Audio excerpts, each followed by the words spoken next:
Alright, everyone, we've got an icon of an album here. None other than Judas Priest's 1980 record, British Steel. And man, they kicked up the gear. This starts the 80s for our Judas Priest album reviews. We've entered that. So a new era pretty much. You know, the band has turned up the distortion, gotten heavier and heavier, especially on this thing here. And we'll go ahead and kick right into it with side one, track one. This may be a radio hit or whatever, but you know, it's still a pretty damn good song. Nobody can deny the riff of Breaking the Law. That riff is just, it's nasty. It's just an iconic riff. The way it, and even like whenever about, I'd say after the solo during the breakdown there, whenever everything stops and then it just, that riff just keeps going again. So yeah, this, you know, sometimes them radio hits I can still deal with them. You'll see where I'm not really a big fan of them later on in the album, radio hit, but this one in particular, like, I still dig it. I'm not gonna put it on all the time. It's one of my favorite Judas Priest songs of all time, but whenever I'm popping this album on, that still is an awesome opener. Then we've got probably one of my favorite songs off the album, Rapid Fire. That thing is heavy as all get out. You get that classic Rob Halford, you know, just shrieking through it, and then the heavy riff. I'm telling you, the riffs on this thing are really, really heavy. That was a big step. I mean, you saw a little bit of that on Hellbent for Leather, where, I mean, really a lot of it, them riffs, but this time they got even more distortion. So it's got that same kind of riffology, if that's even a word, on Hellbent for Leather, but with the distortion kicked up. But Rapid Fire is probably one of my favorite songs off here, one of my favorite Priest songs, a classic. Then we've got another one of my favorite ones, all in a row. Metal Gods. Wow. You talk about just a song that's going to kick you in the gut. That one right there does it. That chorus where, you know, you've got the background vocals going along with Rob's, and it's just all in unison.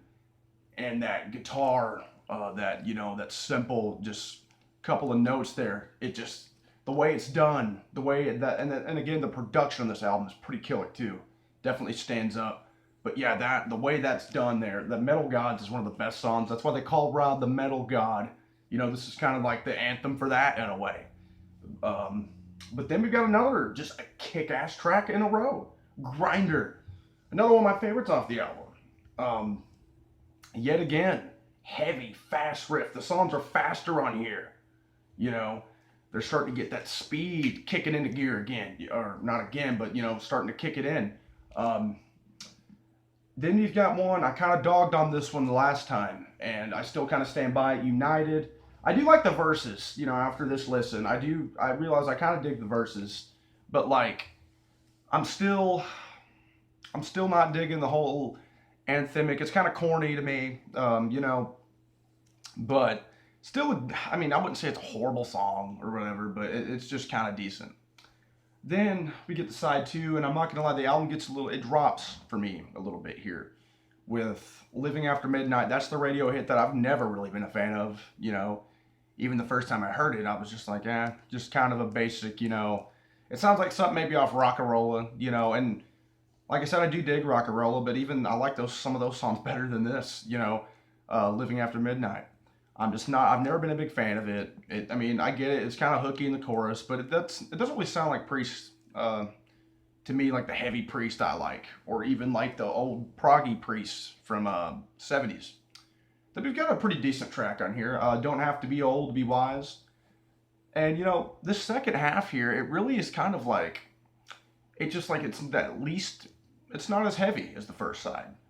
Which kind of, you know, and obviously Priest don't gotta be like the super heavy metal. I learned that over the years, you know, like, because obviously, if you check out my reviews from the 70s ones, I love them. But it's kind of a weird thing, like the first side is really heavy, and then you've got this side that's just kind of not as heavy. But yeah, Don't Have to Be Old to Be Wise. This is a good, decent track. Then we've got the last two, I mean, they're decent, again. Not some of my favorites, but they're kind of filler. The Rage. Decent track, a little bit faster, a little bit heavier than some of the others on this side, and then same with Steeler. A little bit faster, a little bit heavier. I would say Steeler, I mean, those aren't bad tracks at all. They're decent. They're just kind of filler, in my opinion, but I do like them. But yeah, overall, this album is, I mean, it's a great album. It's an iconic one. I would probably say it's a little overrated at times just because of the hits off here. But like that first side is just straight in a row of just god tier material right there, if you ask me. Except for United, but yeah, I would definitely say another great album by Priest. You know, we keep diving in and diving in. The next one we're going to be looking at is one that's kind of underlooked. 1981's Point of Entry, kind of a forgotten album of the band. You know, a lot of people don't talk about it, but you'll see my thoughts on it in that next review. Um, and I'll go and comment now. The album cover, at least in the U.S. I mean, the U.K. version ain't too much better. I mean, they're pretty rough on the on Point of Entry, but I'll show that off next time. Anyways, thanks for watching, guys, and tune into that next review.